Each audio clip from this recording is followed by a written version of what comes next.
एक बच्चा जिद पर अड़ गया, बोला कि मिर्ची खाऊंगा। घर वालों ने बहुत समझाया पर नहीं माना।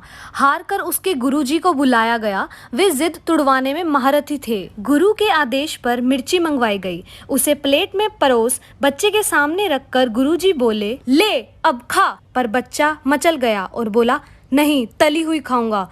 गुरु ने मिर्ची तलवाई और दहाड़े, ले अब चुपचाप खा। बच्चा फिर गुलाटी मार गया और बोला, नहीं, आधी खाऊंगा। मिर्ची के दो